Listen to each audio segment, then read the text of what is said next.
बहू रानी सास की पसंद की। कविता देवी का बेटा ऑफिस से घर आता है। बेटा आ गया तो ऑफिस से? हाँ माँ। ये ले पानी। थैंक यू माँ। अच्छा बेटा, सुमन आंटी आई थी? अरे माँ, मुझे पता है सुमन आंटी क्या करने आई होगी। फिर से वही मेरे लिए शादी वाली बात करने आई होगी, है ना? अरे तो बेटा इसमें बुराई क्या है? वो तो यही चाहती है ना कि तेरा घर बस जाए। अरे माँ, मुझे ना ये शादी वादी में कोई दिलचस्पी नहीं है। बेटा तू ना मुझसे ये कई सालों से कह रहा है। धीरे धीरे तेरी शादी की उम्र भी निकलती जा रही है। अरे शादी अगर सही समय पर हो जाए तो ही सही रहता है। तू ना अब उस निशा को भूल जा बेटा। वो तो खुशी खुशी अपनी शादीशुदा ज़िंदगी जी रही है, पर तू यहाँ उसकी याद में अपनी उम्र बढ़ाए जा रहा है। पता नहीं तू क्यों एक ऐसी लड़की की याद में डूबा हुआ है जिसने तुझे छोड़कर तुझसे भी अमीर बिजनेसमैन से शादी कर ली। माँ, निशा वैसे बिल्कुल भी नहीं थी। पता नहीं उसकी माँ ने उसका माइंड एकदम चेंज कैसे कर दिया।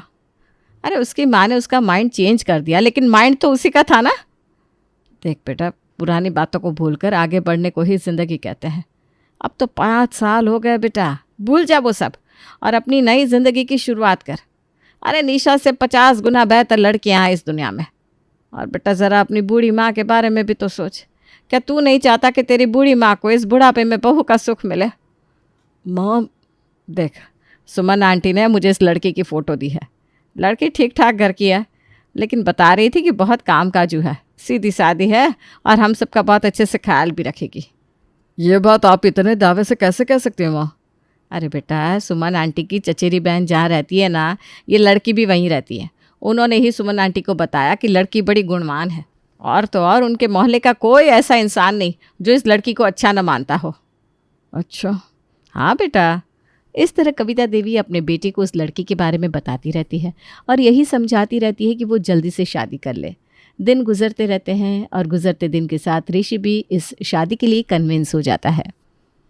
तो हिमानी देवी, हमें और हमारे बेटे को आपकी बेटी बहुत पसंद आई है। बस अब आप अपनी बेटी के हाथ पीले करवा के हमारे घर की बहू बना दीजिए। कविता जी, ये मेरे लिए बहुत अच्छी बात है। मेरी बेटी की ज़िंदगी संवर जाएगी, और क्या चाहिए मुझे। अरे हिमानी देवी जी, इसके लिए आप हमारे सामने हाथ क्यों जोड़ रही हैं? अरे अब तो आप मेरी समधन बन गई। आइए गले लगिए। इस तरह कोपिला का रिश्ता पक्का हो जाता है और करीब 4-5 महीने बाद ही ऋषि और कोपिला की शादी हो जाती है। देखो कविता, तुम इस गरीब घर की लड़की को हमारे घर की बहू बनाकर ले तो आई, लेकिन पता नहीं मुझे क्यों ऐसा लग रहा है कि इसकी कोई गारंटी नहीं कि ये हमारे घर को अच्छे से संभालेगी या फिर ये एक अच्छी बहू साबित होगी। आप तो चुप ही रहिए जी। अरे आज आपकी बेटी की शादी हुई है, कम से कम आज तो शुभ शुभ बोलिए।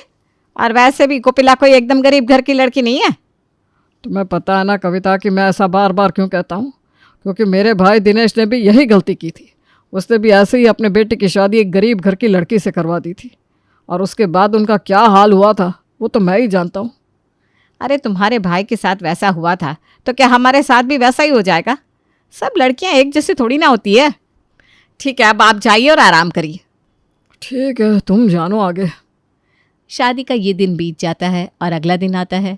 वहीं कोपिला अगले दिन से ही घर का सारा काम संभालने लगती है। देखा जी, मैं ना कहती थी कोपिला एक अच्छी बहू साबित होगी। देखो कैसे सुबह से काम में लगी हुई है। बेचारी ने नाश्ता बनाया, खाना बनाया, और तो और देखो कैसे बड़े लगन के साथ मेहमानों की इतनी खातिरदारी कर रही है। सबको पानी दे रही है, चाय दे रही है, जबकि बेचारी सुबह से एक बार भी बैठी नहीं है। मैं जा रही हूँ और उसे कह दूंगी कि थोड़ा वो भी आराम कर ले। चलो, ये तो अच्छी बात है कि बहू अच्छे से सब कुछ संभाल रही है। ऐसे ही दिन गुजरते हैं और इसी बीच मैं बाजार से सभी के लिए कपड़े लेकर आई हूँ। माँ, ये सूट बहुत सुंदर लग रहा है, ये मैं ले लूँ? अरे नहीं बेटा, ये सूट मैं तेरी भाभी के लिए लेकर आई थी। वो भी बेचारी दिन भर साड़ी पहनकर इतना काम करती रहती है, तो मैंने सोचा तेरी भाभी के लिए 2-3 सूट ले लूँ। ये ले, तेरे लिए ये वाला सूट है। अच्छा माँ। और मैंने कहा बेटा, ये ले तेरे लिए ये वाला सूट। थैंक यू चाची। मेनका कविता देवी के जेठ की लड़की है जो बचपन से ही उनके साथ रहती है।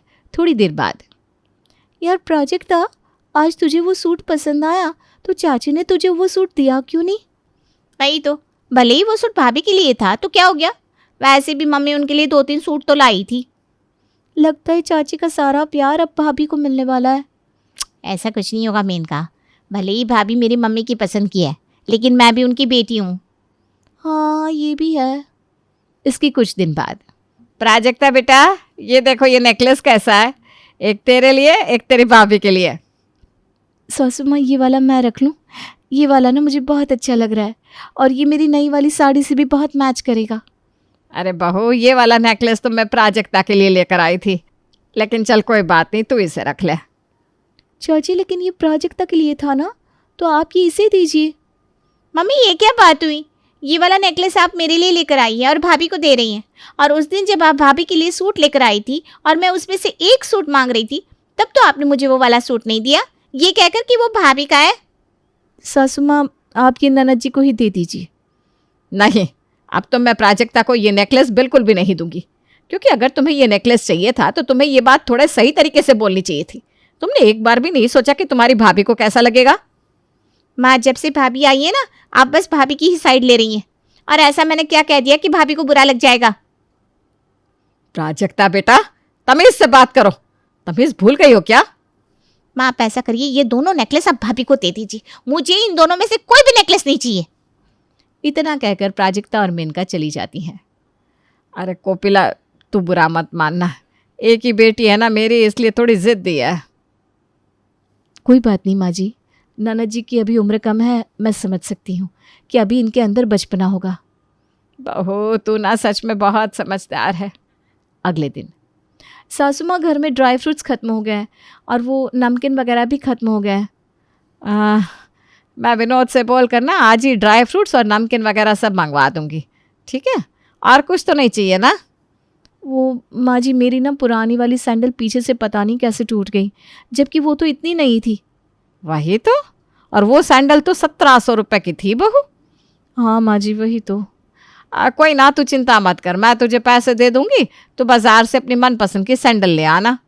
जी शुक्रिया माँ जी।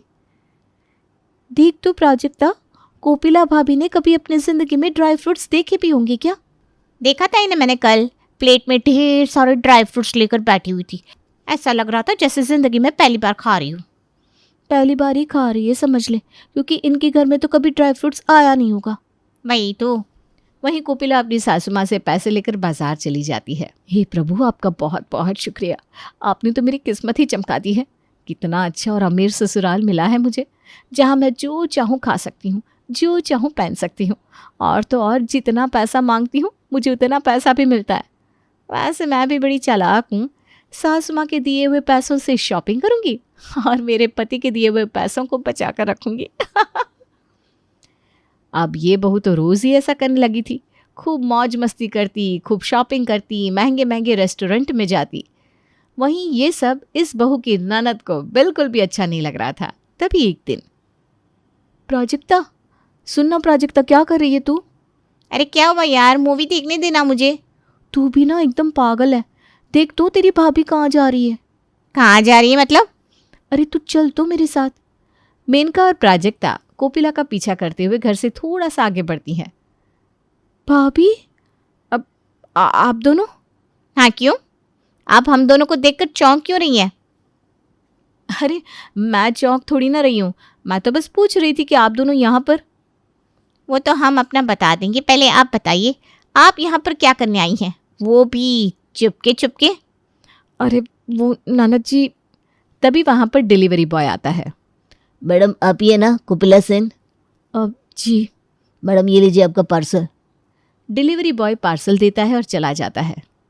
अच्छा भाभी, तो ये बात है, आप चुपचाप से यहाँ पर अपना पार्सल लेने आती हैं। हाँ तो इसमें क्या गलत बात है? ओहो, तो कोपिला भाभी को जवाब देना भी आता है। मुझे तो पहले से पता था प्राजक्ता कि भाभी बहुत चालू है, लेकिन चाची है ना जो सच्चाई को जानना ही नहीं चाहती। इसमें चालू वाली कौन सी बात है? क्या मैंने किसी के घर में डाका डाला है? और ये जो मैं शॉपिंग कर रही हूँ ना, ये मेरे पति का ही पैसा है। ओ हेलो, ये आपके पति का पैसा नहीं है, ये मेरी माँ का पैसा है। मुझे पता है आप मेरी माँ से बार बार पैसे मांगती रहती हो, और मेरी भोली माँ भी आपको पैसे देती रहती है। तो क्या हो गया? क्या आपकी माँ मेरी सास नहीं है? ज़्यादा बकवास करने की ना ज़रूरत नहीं है। हमारे घर में पैसा मेहनत से आता है, फोकट का नहीं आता जो यहाँ पर उड़ाई जा रही हैं आप। सच में मैंने इन्हें कई बार घर से चुपचाप जाते हुए देखा है। तब तो मैंने सोचा कि ये किसी काम से जाती होंगी, लेकिन देखो यहाँ ये अपना पार्सल लेने आती हैं। इतनी शॉपिंग करती है, सोचो एक दिन में ये 2-3 हज़ार की तो शॉपिंग कर लेती हैं। अरे तुम कौन होती हो बीच में बोलने वाली? जब ननद भाभी बात कर रही है तो तुम क्यों बोल रही हो? अरे हो कौन तुम? भाभी जुबान संभाल कर बात करिए, ये मेरी बहन है। हाँ, लेकिन आपकी सगी बहन थोड़ी ना है, ये बाहर की है और बाहर के लोगों को ज्यादा बोलने की जरूरत नहीं है।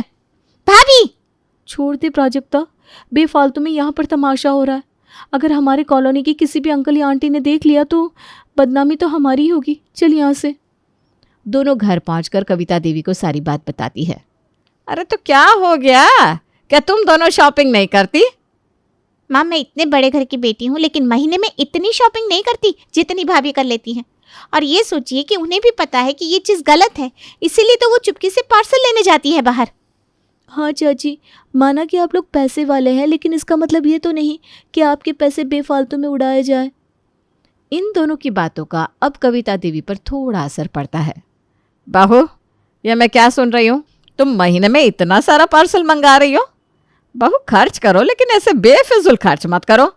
माँ जी, वो ना मैंने अपनी माँ के लिए थोड़ा सामान मंगवाया था। आपको तो पता है उनका भी कौन ही सहारा है। अरे लेकिन तुम्हारी माँ को हर महीने 15,000 रुपये दिए जाते हैं ना, उनके लिए इतने काफ़ी है, उनका इतना खर्चा भी तो नहीं है। माँ जी, आजकल के महंगाई के ज़माने में 15,000 से भला क्या होता है।